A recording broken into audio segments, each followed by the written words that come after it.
Lots of people ask me how I do my competition brisket, so I thought I'd do up a quick video show how we do it. A lot of guys, the opinions vary, but a lot of people like myself will split the brisket, separate the point and the flat, so that's what we're going to do today. What I'm going to do, first of all, the side of the flat, I'm just going to take a little bit of the silver skin off. A little bit more for the seasoning to stick to.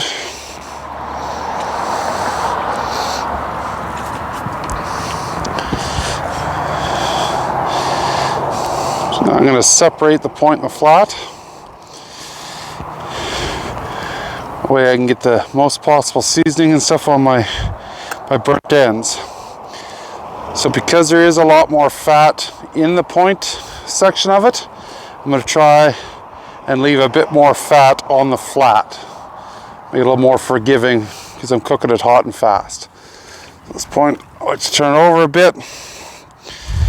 Make it a little...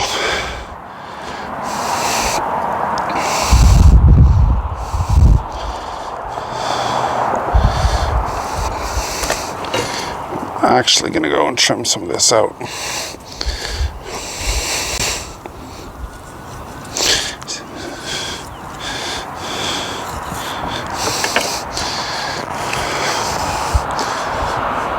Hands are clean, but that was a common problem with these big hands. The gloves don't want to stay working. So once you kind of find that seam, just keep working it. That's where that sharp knife is essential.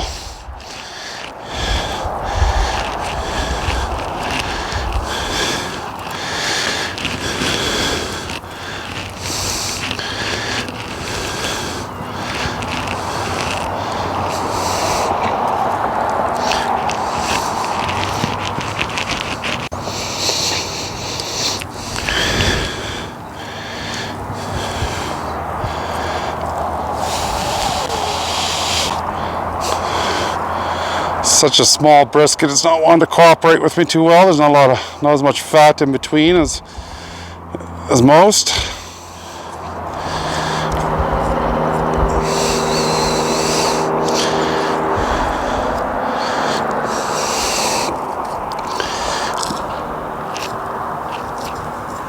All right, so we've separated our point and our flat. Now, because this nice sunny day out, the brisket did just come out of the fridge. I'm going to try and get some of this stuff off before it's up too much. Now I do want to leave a little bit on here.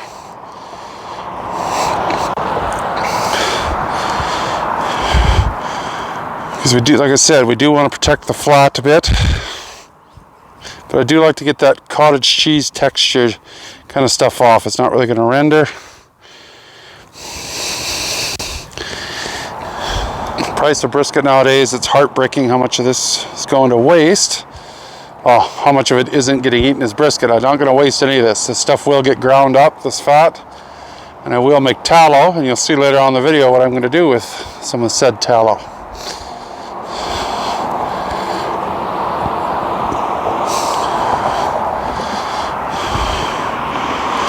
I just kind of like to make it as even as I can. Move a bit more on. I trimmed some of that off just to make it even. But even that, I'm not going to go to waste. It's going to end up with some great brisket burgers, probably to staff cookout. Okay. Go to the other side. Now, the heartbreaking thing for a lot of guys. Like I said, we're going to do this for competition, so it's all about the size end of stuff. So what I want to do, I want to square this up.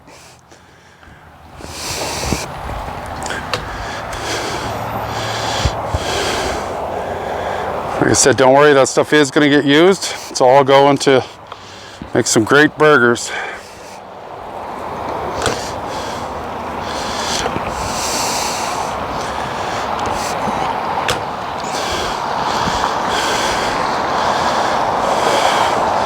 So just one more square up.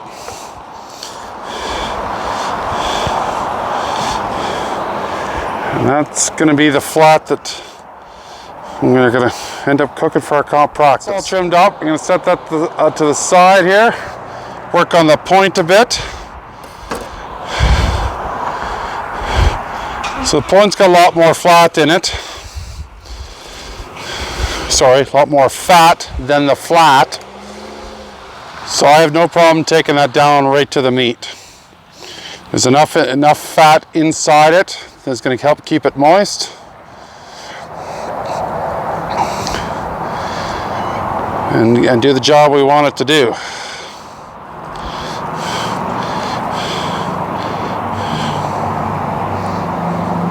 It's a nice thing with working with bigger pieces of meat. They're easier to mold around. You can get your hand underneath it, get stuff moved.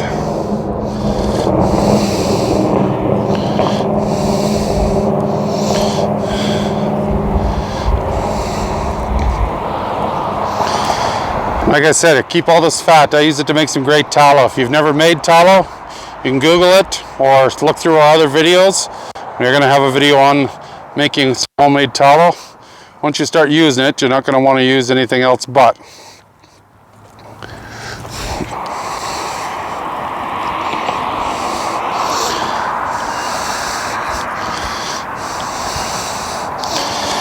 So much of this stringy crap on here, but we want to get it all off. Like I said, we're doing this for competition. It's all about one bite. We're about a month out from our first comp. So it's time to start getting some serious practice in. I'm going to be honest with you, this part here isn't making the final cut for what's going to be for comp. So that's just going to end up part of my meat stack for burgers.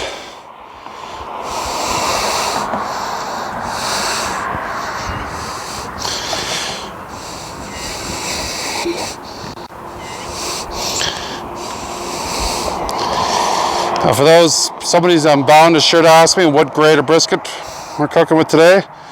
This is all I cook with, which is certified Angus beef. Great marbling, great flavor. Okay, so what I'm going to do with this, same as we did on the point, I'm going to square it all up. So we'll add that to our grinding pile. We want to take the nicest possible area of this. So even this thicker stuff, some people will fillet it out and use that. I'm all about the same size area all the way through, so we're just going to use this little piece and go. Alright, so for competition we definitely want to inject. It's all about that one bite. So I've got an injection made, just using a different company's injection mixed with some beef broth. So we just want to plump up that, make sure we get as much into that flat especially as possible. So me personally, I'm in the attitude of go with the grain, so that's what I'm going to do. Start pumping it in.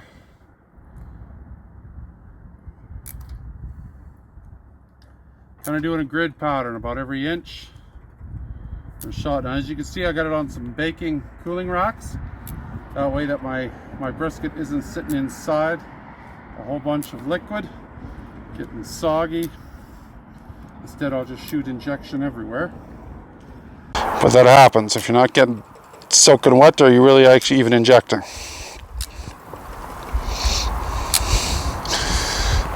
So I'm going to go back over it one more time. With this pistol grip, I like to do 2 tubes worth.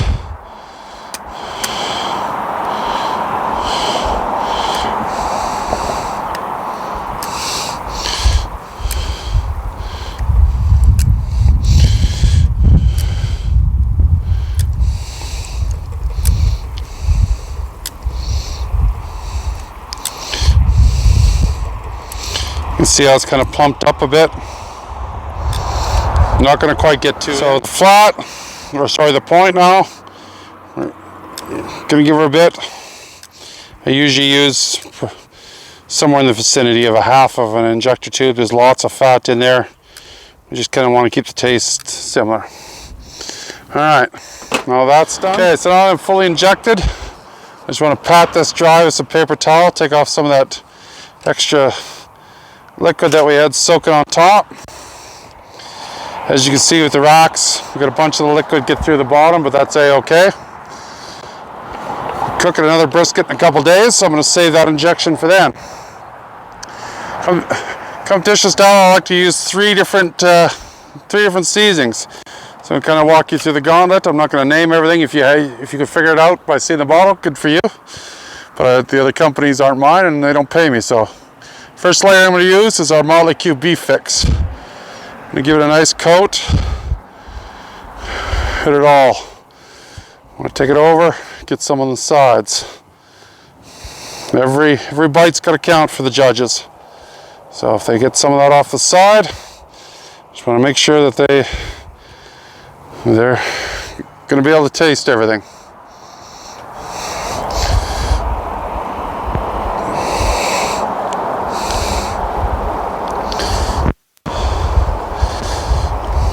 So with the beef fix, it's got a nice umami flavor with celery salt, pepper, onion, garlic, a little bit of cumin, just everything.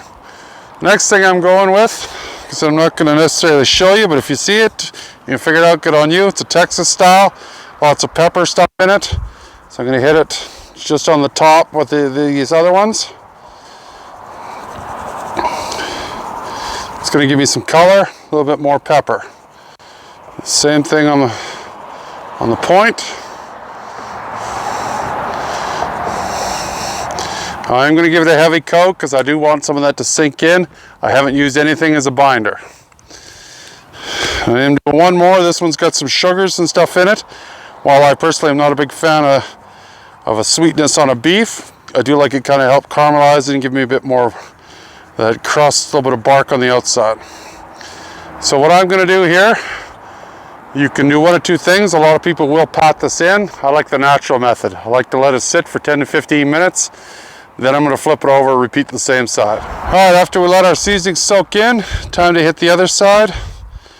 Same style, start off with the beef fix. Then we're going to the Texas peppery one. Get it in with some color.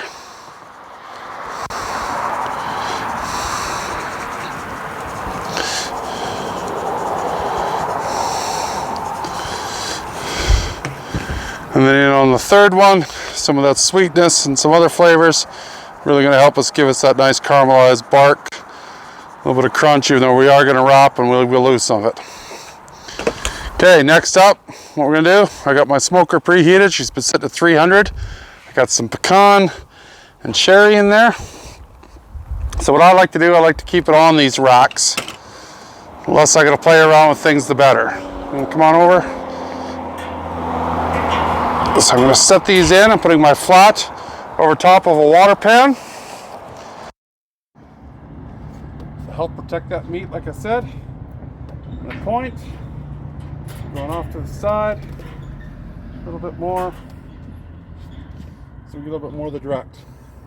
We're going to check back in on this 2 hours. We're putting along 300. A little pecan, a little cherry. We'll check back in 2 hours. Alright, so it's time to wrap our brisket. So what I didn't mention before, and we didn't bother filming, is after it was on my smoker, 300 degrees, for 1 hour, I did give it a gentle flip, just so we could get an even cook on both sides. So now we're going to go into the smoker, and this is where these nice cooling racks come in handy. I'm going to start with the flat. So I put it on these cooling racks. Bring that over for now. Put the lid back on here.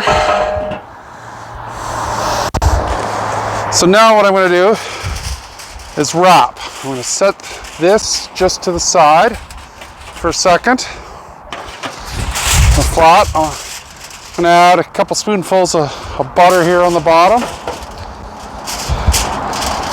Some guys like to use ghee butter, parquet squeezed margarine, whatever tickles your fancy, that's what you go ahead and use.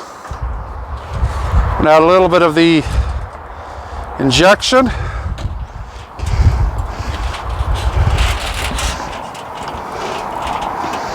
And then I'm going to add my brisket in. Now, as you may have seen, I tried to create a bit of a boat, keep some of that liquid in.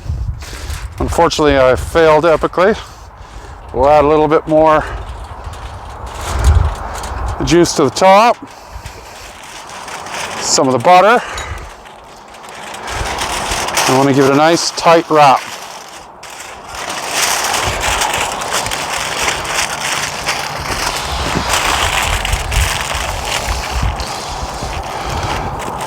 Okay, I'm going to return that back into the smoker.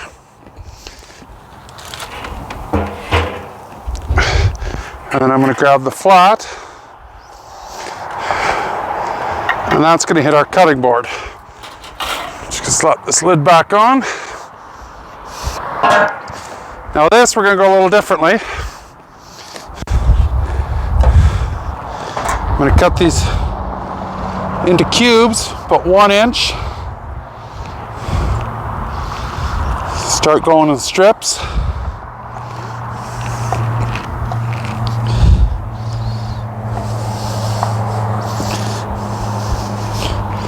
Give them a turn the other way.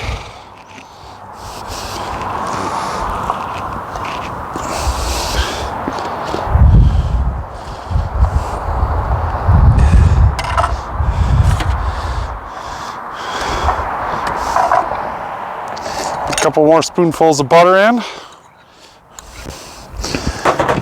Now I'm going to Mickey Mouse this a little bit because I did to have a pan that was too big, but it is what it is.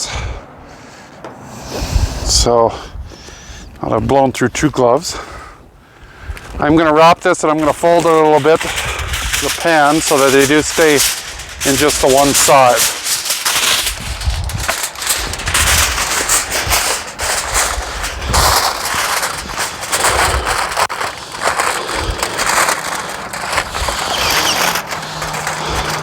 Kind of a Mickey Mouse, but gives me a good handle. Turn that smoker, 2 more hours, and then we're gonna pull them to rest.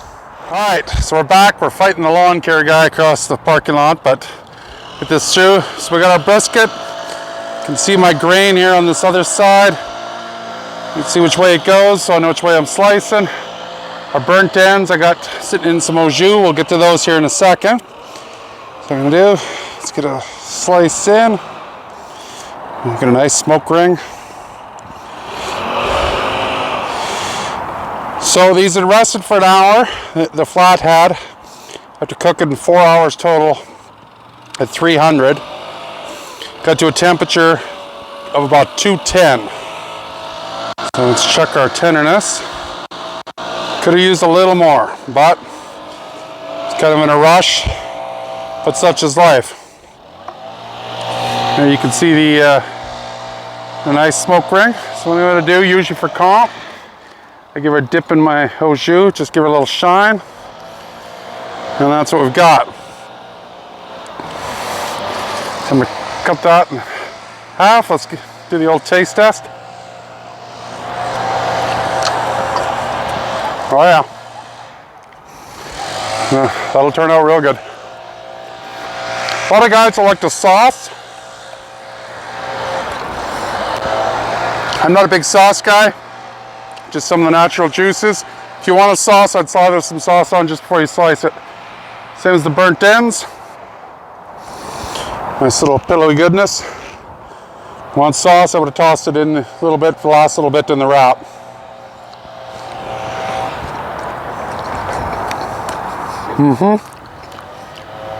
That's all there is to it. Foolproof. Put it in an old blue here, had it for 300, 2 hours. I flipped it after the first hour, and then I wrapped it with some of the injection and some butter. 2 more hours, pulled the flat to rest. I let the burnt ends stay in the au jus. Let them ride through the entire time. That's it, simple as that. Great brisket every time. Cheers, and we'll see you again.